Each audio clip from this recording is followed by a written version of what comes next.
کی چیشٹا کریں، اس بات کو بھی سمجھنے کی کوشش کریں۔ میں اپنی کتاب سے نہیں پڑھنا چاہتا، میں رامائن کا وہ آخری شلوک آپ کو سنانا چاہتا ہوں جب راون کا وَدھ ہو گیا، جب حق نے باطل پر وجے پراپت کر لی۔ آج میرا جملہ واضح ہو جائے، جب لٹیرا مارا گیا اور جس کو اذیت دی گئی تھی وہ کامیاب ہو گیا، تو جب لٹیرا مارا گیا آخری مرحلے میں ہے، ایک مرتبہ شری رام جی اپنے بھائی لکشمن جی سے فرماتے ہیں کہ سنو رہتا شری لکشمن، سنو بھیا لکشمن، یہ جو راون ہے نا بڑا گیانی تھا، یہ بڑا گیانی تھا، جاؤ اس سے گیان پراپت کرو۔ اب تاریخ میں یہ لکھا ہے، ہسٹری میں یہ لکھا ہے، اتہاسکاروں نے یہ لکھا ہے، مجھے نہیں معلوم کہ والمیکی میں کیا لکھا ہے، اختلاف کے ساتھ کیا لکھا ہے اور کیوں لکھا ہے، وہ جا کے تحقیق طلب ہے جو کریں، مگر جو لفظیں تاریخ میں ملی ہے وہ یہ ہے کہ شری رام نے اپنے بھائی سے کہا کہ جاؤ جاؤ لکشمن، یہ گیانی ہے، اس سے گیان پراپت کر لو۔ شری لکشمن جی گئے، عدم توجہی کی بنیاد پر، یہ میرا تعلیقہ ہے، عدم توجہ ہی کی بنیاد پر وہ جا کے راون کے سرہانے کھڑے ہو گئے۔ سرہانے کھڑے ہونے کے بعد کہنے لگے مجھے میرے بھیا نے بھیجا ہے، وہ چاہتے ہیں کہ تو مجھے گیان دے۔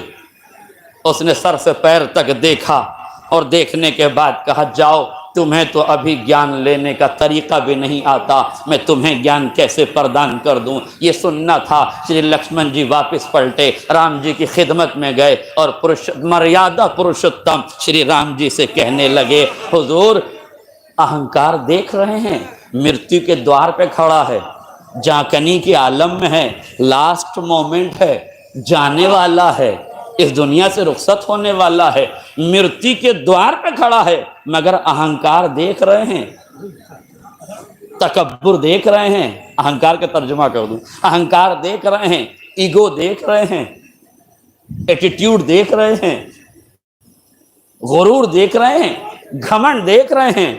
کہا ہوا کیا؟ توجہ، ہوا کیا؟ کیا بات ہے؟ دیکھیں بڑا احساس کیجئے تو بڑا عظیم جملہ ہے۔ شری رام کا اپدیش یہ ہے کہ کوئی غضب میں آئے تو اس پر غضبناک نہ ہو جاؤ، آہستہ سے پوچھو ہوا کیا تھا۔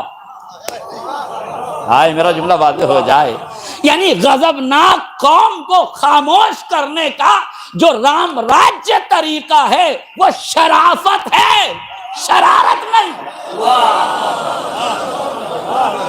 وہ شرافت ہے۔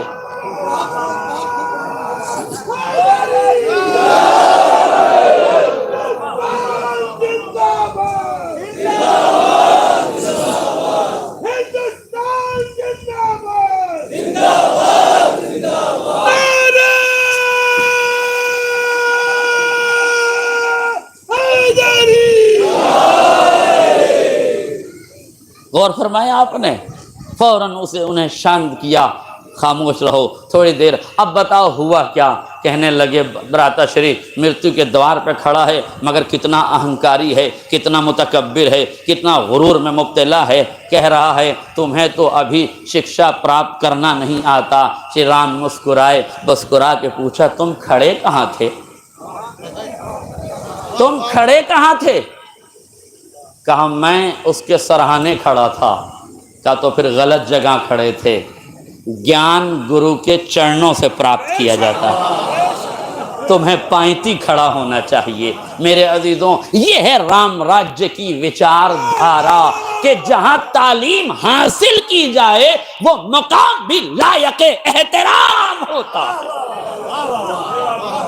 یہ ہے رام راجیہ کی پریبھاشا کہ جہاں سے ایجوکیشن ملے، جہاں سے تعلیم ملے، اس مقام کا مہتو یہ ہے کہ سرہانے نہ کھڑے ہو، پائنتی کھڑے ہو۔ بھائی کا اپدیش سنا، فوراً پہنچے، جانے کے بعد پائنتی کھڑے ہوئے، راون کی آنکھوں میں آنکھیں ڈال کے کہا اب تو مجھے گیان دے دو، اب تو میں صحیح جگہ کھڑا ہوں۔ اب جملہ سنیے، آخری فرق تک توجہ چاہتا ہوں۔ راون نے جیسے ہی یہ سنا، یہ دو روایتیں ہماری سن لیجئے تاکہ بات کو سمجھنے میں آسانی ہو جائے۔ معصوم فرماتے ہیں خذ الحکمت ولو کان من اہل النفاق، حکمت جہاں سے پانا لے لینا، چاہے نفاق کے سینے ہی میں کیوں نہ ہو۔ خذ الحکمت، حکمت جہاں سے پاؤ، خذوہ اینما وجدتموہ، جہاں سے حکمت پاؤ وہیں سے لے لو۔ دوسرا فقرہ نہج البلاغہ میں امیر بیان و سخن مولائے متقیان علی ابن ابی طالب علیہ السلام،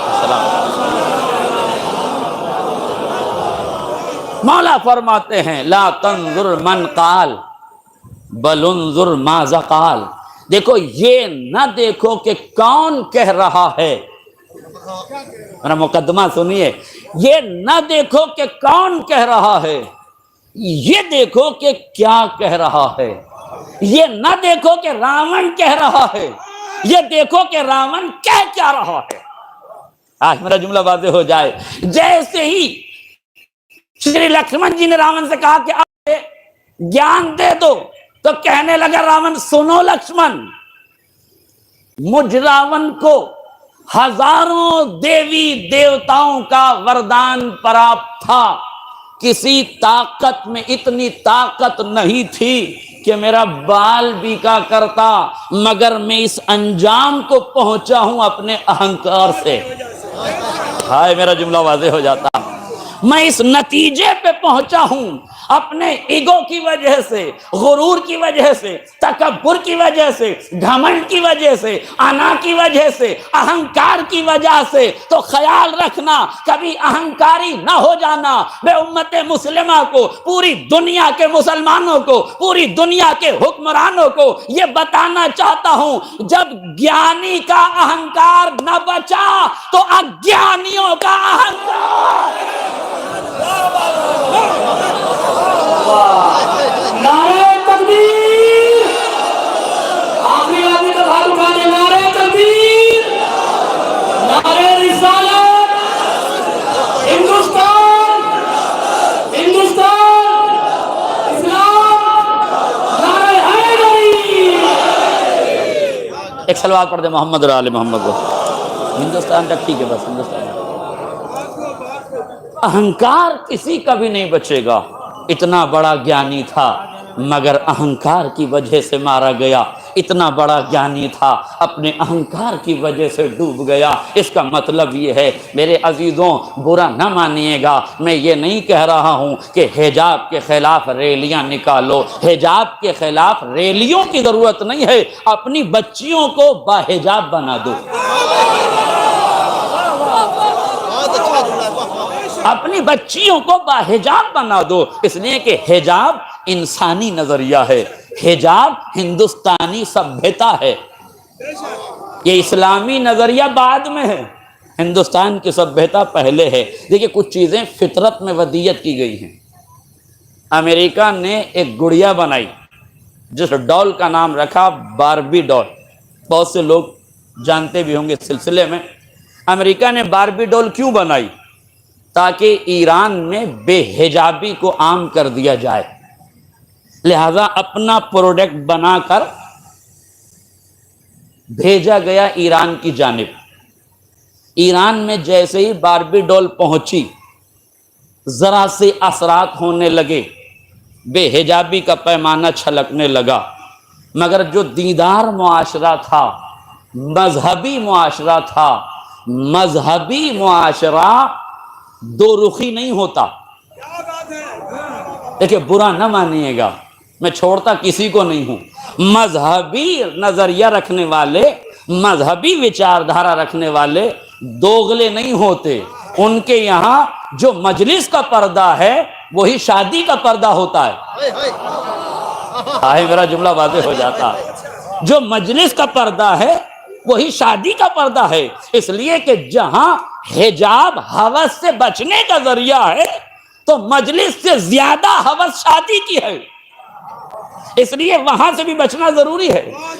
ظاہر ہے جو دیندار معاشرہ تھا اس میں محسوس کیا، ایک عالم دین نے اپنی بچی کو تربیت دی تھی، ان کی زوجہ بھی تربیت یافتہ تھی، زوجہ نماز کے لیے کھڑی ہوئی ہوتی تھی تو بچی کے سر پہ اسکارف لگا دیا کرتی تھی، بچی روزانہ اسکارف لگاتی تھی، ماں کے پہلو میں کھڑی ہو جاتی تھی۔ اچھا اسکارف بچی کی وہی ماں لگائے گی جسے خود لگاتا ہو؟ تو اسے کیا پتہ جسے خود ہی اسکارف کا پتہ نہ ہو. اسکارف لگایا، بچی کو کھڑا کیا، چند دن بچی اس کے ساتھ نماز پڑھتی رہی. ایک دن بچی نے ایک گڑیا اٹھائی، وہی باربی ڈال جو اس گھر تک اتفاقاً پہنچ گئی تھی. اس نے باربی ڈول کو اٹھایا، دیکھا چاروں طرف سے برہنہ ہے، اس کے چہرے پر اسکارف لگایا، چھوٹا سا کپڑا لگایا، اپنے ساتھ مصلی عبادت پہ کھڑا کر لیا. باپ نے اس منظر کو دیکھا، محسوس کر لیا کہ دشمن کی سازش کو ختم کیسے کیا جاتا ہے. کمپنیوں کو متوجہ کیا گیا، امریکہ نے باربی ڈول بنا کے بھیجی ہے، اب ہم ایک ڈول بنائیں گے جس کا نام مریم رکھیں گے، جس کے چہرے پہ حجاب لگائیں گے، اسے امریکہ میں بھیجیں گے اور دنیا کو بتائیں گے کہ ننگے سماج کو حجاب کیسے پڑھایا جاتا ہے. جب گئی ہے تو تک لکھا ہے ہسٹری نگاروں نے اور تحقیق کرنے والوں نے یہ لکھا کہ جیسے ہی مریم مقدس کی تصویر کی شکل میں گڑیا کو حجاب کے ساتھ روانہ کیا گیا، عیسائی حلقوں میں کھلبلی مچنے لگی، فوراً ہاتھوں ہاتھ اسے خریدا جانے لگا. باربی کی ساری تجارت ختم ہو گئی، مریم مقدس کے ذریعے سے حجاب ننگے سماج میں رائج کر دیا گیا. اور فرما رہے ہیں اس کا مطلب یہ ہے کہ ہمیں خود عمل کرنا پڑے گا، اس کے بعد مرحلہ طے ہوگا. اب رہا سوال کہ قرآن میں حجاب ہے کہ نہیں. اب قرآن میں حجاب میں کیسے سمجھاؤں؟ میں آپ کو اس رامائن سے حجاب سمجھانا چاہتا ہوں جس سے آپ بخوبی واقف ہیں.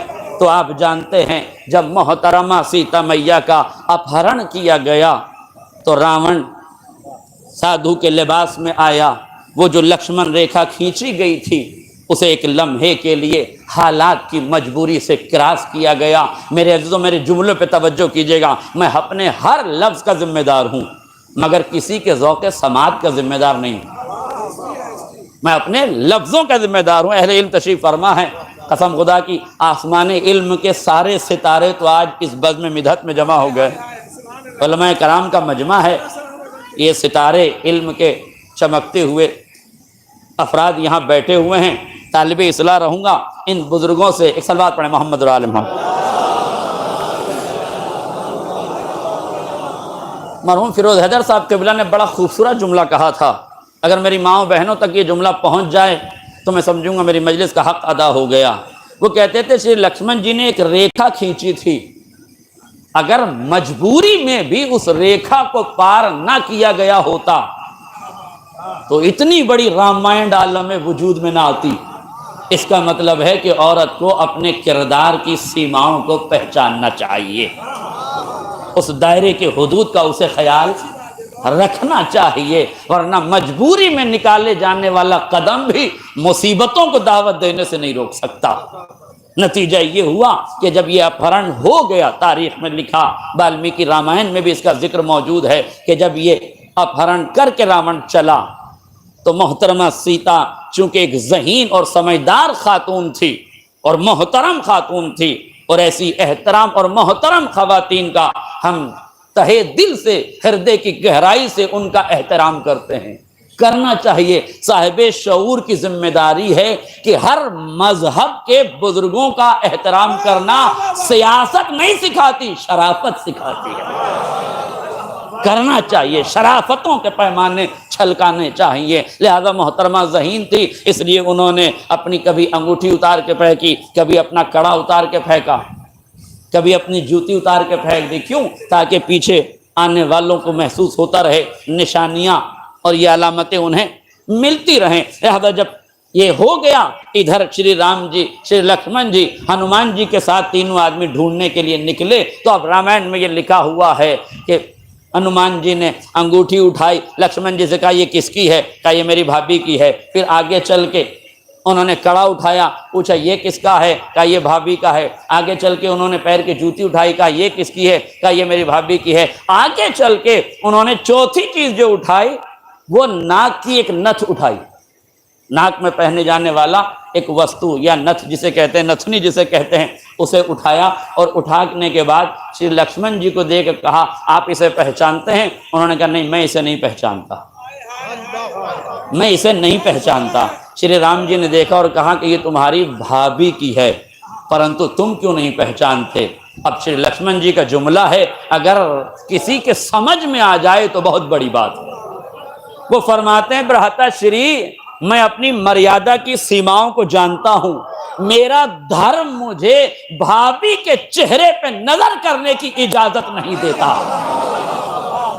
میرے عزیزوں، برقع حجاب کا نام نہیں ہے، برقع لباس کا نام ہے۔ حجاب آنکھوں کی حیا کو کہتے ہیں، مزاج کی شرافت کو کہتے ہیں، نظروں کی مہانتا کا نام پردہ ہے، دنیا کی نیچتا کا نام پردہ نہیں ہے۔ حجاب آنکھوں کی شرمندگی کا نام ہے۔ کہ میرے سماج میں یہ جائز نہیں ہے کہ میں بھابھی کا چہرہ دیکھوں۔ اب بتاؤ اس سے بہتر کسی سماج میں، کسی دھرم میں حجاب کی پریبھاشا کیا ہوگی؟ جس سماج میں بھابھی کا چہرہ دیکھنا جائز نہ ہو، اس سماج میں غیر استری کا چہرہ دیکھنا کیسے جائز ہو سکتا ہے؟ برقع لباس کا نام ہے، حجاب کا نام نہیں ہے۔ اس لیے جملہ سن لیجئے، اور جو نوجوان اس جملے کو سمجھ جائیں انہیں میری طرف سے سبحان اللہ ہے۔ برقع لباس کا نام ہے، حجاب کا نام نہیں ہے۔ اس لیے جب برقع تنگ ہو جاتا ہے تو وسیع النظر فقہا اس کی حرمت کا فتویٰ دیتے ہیں۔ ایک صلوات پڑھ دے محمد رال محمد۔ اس لیے یاد رکھیے، حجاب کو پہچانیے، مراحل کو پہچانیے۔ اس کرپٹ ماحول میں، کرپشن کے ماحول میں آپ ایماندار بن جائیے۔ پوری دنیا بے ایمانی پہ اتری ہے، اسے اترنے دیں، آپ ایماندار بن جائیں۔ پوری دنیا ظلم پر آمادہ ہے، تمہیں ظلم نہیں کرنا چاہیے۔ بہت دیر سے آپ کڑوی کسیلی باتیں سن رہے ہیں، ذرا سا ایک کرپشن کا ماحول آپ کے گوش گزار کر دوں تاکہ تھوڑی سی ماحول میں تبدیلی آ جائے۔ ایک اسکول کے پرنسپل نے، یہ کسی دھارمک استر پر بنا ہوا اسکول نہیں تھا بلکہ تمام مذاہب کی آماجگاہ تھی یہ اسکول۔ اس اسکول میں پرنسپل صاحب نے یہ چاہا کہ بچوں کی فوٹوگرافی ہو جائے، فوٹو کھنچایا جائے، لہذا پرنسپل صاحب نے فوٹوگرافر کو بلایا، تصویر کشی کرنے والے کو بلایا اور اس سے پوچھا یہ بتاؤ ایک بچے کی تصویر کھینچنے کے کتنے پیسے لوگے؟ اس نے کہا حضور ویسے تو 20 روپے لگتے ہیں، مگر چونکہ معاملہ شکشا کا ہے، ودیارتھیوں کا ہے، اسٹوڈنٹ کا ہے، اس لیے آپ مجھے 10 روپے پرتی بچہ دے دیجئے گا۔ پرنسپل صاحب نے سویکار کیا، ایکسپٹ کیا، قبول کیا، اور قبول کرنے کے بعد کلاس ٹیچر کو بلایا اور بلا کے کہا بچوں سے کہنا کل 20 روپے لے کر آئیں، ان کا فوٹو کھینچے گا۔ پرنسپل صاحب نے کلاس ٹیچر سے کہا کہ جا کے کہنا کہ کل 20 روپے لے کر آئیں۔ جس اسکول کا پرنسپل اتنا مہان ہو، اس کے کلاس ٹیچر کی مہانتا کا کیا عالم ہوگا؟ اس نے جا کے بچوں سے کہا کہ اپنے گھر جانا تو کل 50 روپے لے کے آنا، اس لیے کہ تمہارے فوٹو کھینچا جائے گا۔ ظاہر مہان ٹیچر سے تعلیم یافتہ بچہ کتنی ترقی پہ جانا چاہیے۔ یہ گھر پہنچا، اپنی اماں سے کہا کہ کلاس ٹیچر نے 100 روپے منگائے ہیں۔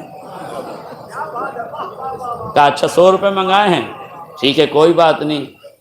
اب میں معذرت چاہتا ہوں خواتین سے، جملہ ساری خواتین ایسی نہیں ہوتی لیکن سماج میں ایسی خواتین بھی ہوتی ہیں، ورنہ یہ واقعہ کیوں رونما ہوتا۔ خاتون خانہ نے کہا ٹھیک ہے ابا کو آنے دو، بات کرتی ہوں۔ بچہ تو شب میں سو گیا مگر ماں کی مامتا تو جاگ رہی تھی۔ اب پتہ نہیں کون سی مامتا تھی جو جاگ رہی تھی، مگر فوراً شوہر نامدار کو مخاطب کر کے کہا کہ کل بچے کے اسکول میں بچے کا فوٹو کھینچے گا، انہوں نے 200 روپے منگائے۔ بے شک آپ کو حق ہے مسکرانے کا، مگر میں آپ سے پوچھ رہا ہوں کہ بچے کی تربیت کا پہلا اسکول کیا ہے؟ ماں کی آغوش۔ جب پہلی ہی آغوش میں کرپشن کی گھٹی لے کے پیدا ہوا ہے اور پروان چڑھا آگے جا کے، تو پھر کس بات کی امید کرتے ہیں کہ آپ اس طرح کے سماج میں کس بات کی اپیکشا اور امید رکھتے ہیں؟ یہ ویکتیگت سوچ ہی ہے جو آپ کو بدل سکتی ہے۔ بے ایمانی سے پیسہ کمانا کمال نہیں ہے، حلال لقمہ اپنی اولاد کو کھلانا کمال ہے۔ ایک صلوات پڑھ دے محمد اور آل محمد۔ بس میرے عزیزوں، مجھے بہت دیر آپ کے سامنے گفتگو نہیں کرنا ہے، مگر یہ بتانا ہے کہ حالات میں آپ کو کیسے زندگی بسر کرنا ہے، مظلومیت میں آپ کو کیسے رہنا ہے، ایجوکیشن کو آپ نے نہیں چھوڑنا ہے۔ یہ غلط فہمی ہے کہ جو لوگ نوکری کے لیے ہاتھ پھیلا رہے ہیں، کس نے تم سے کہا کہ تمہیں ملک کی ضرورت کیوں ہے؟ تمہیں نوکریوں کی ضرورت کیوں ہے؟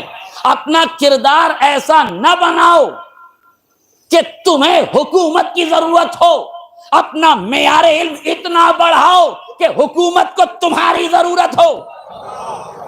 اگر ہر ویکتی سوچ کو پالنا شروع کر دے تو ملک سے بھکمری کا خاتمہ ہو جائے گا، مگر یہ سوچنا پڑے گا۔ بتاؤ مجھے، علی حکومت کے محتاج تھے یا حکومت علی کی محتاج تھی؟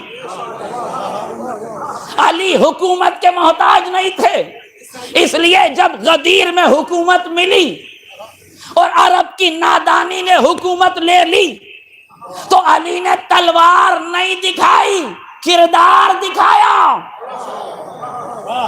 نہیں توجہ کیا آپ نے؟ علی نے قتل و خون کے میدانوں کو آباد نہیں کیا، قرآن کی بکھری ہوئی آیتوں کو سمیٹ کر مستقبل کے لیے علم کے چراغ روشن کیے۔ کہ یہ کہ نہیں، آپ مجھے بتائیے۔ اور علی کیسے خاموش رہے؟ کوئی آدمی حق پر کیوں خاموش رہتا ہے؟ سمجھیے حق پر کیوں خاموش رہتا ہے، اور اس خاموشی کو ملک کی بقا کا پیمانہ سمجھیے۔ یہ بلیدان رائے گا نہیں جائے گا، ملک محفوظ ہو جائے گا، ملک کی عزتیں محفوظ ہو جائیں گی، اس لیے بلیدان دینا ضروری ہے۔ جب لکش بڑا ہو تو لکش کی پراپتی کے لیے بڑے بڑے بلیدان دینے پڑتے ہیں۔ پہلا بلیدان یہ ہے، ظلم کے مقابلے میں صبر کرو، جہل کے مقابلے میں علم حاصل کرو، کرپشن کے مقابلے میں ایماندار بن جاؤ، مانگنے کے مقابلے میں دینے والے بن جاؤ۔ اس وچار دھارا کا پنپنا ضروری ہے، اس سوچ کا آگے بڑھنا ضروری ہے، اس نظریے کا آگے بڑھنا ضروری ہے۔ بتاؤ، علی کو حکومت کی ضرورت تھی یا حکومت کو علی کی ضرورت تھی؟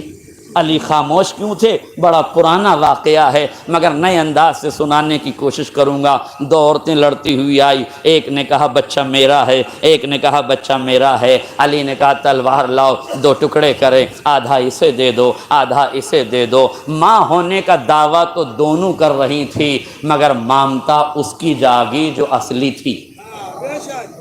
آئے میرا جملہ واضح ہو جائے۔ جو اصلی ماں تھی نا، ہاتھ جوڑے، کہا یا علی بچہ اسے دے دو، مجھے نہیں چاہیے۔ پوچھے تو کوئی کہ جب حق تیرا تھا تو مانگا کیوں نہیں؟ کہا یہی تو بتانا ہے، حق بچا رہے، کسی کے پالنے میں زندہ رہے۔ آئے میرا جملہ واضح ہو۔ حق جیوت رہنا چاہیے، حق کو ٹکڑوں میں نہ بٹنے دو، حق کو ٹکڑوں میں نہ بٹنے دو۔ حق زندہ رہے گا تو اہل حق پہچان لیے جائیں گے۔ حق ہی ٹکڑوں میں تقسیم ہو گیا۔ توجہ، حق کو پہچانو، اہل حق کو خود بخود پہچان جاؤ گے۔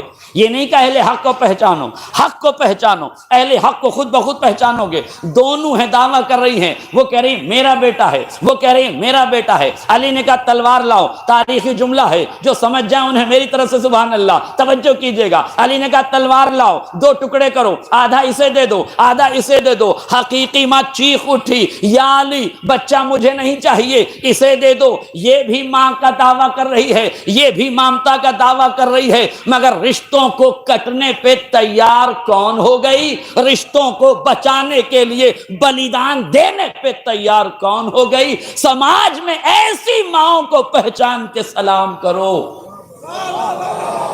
ہائے میرا جملہ واضح ہو جائے۔ تاریخ اسلام میں ایسی ماؤں کو پہچانو جنہوں نے قربانیاں دی ہیں، جنہوں نے دولتیں لٹائی ہیں، جنہوں نے ثروتیں لٹائی ہیں، اس لیے کہ جن کو حق کی پریباشا کا علم ہوتا ہے وہ حق کو ٹکڑوں میں نہیں بدلنے دیتے، 2 قدم پیچھے ہٹ جاتے ہیں۔ لیجیے ہٹ گئی وہ خاتون پیچھے جو حقیقی ماں تھی۔ خواتین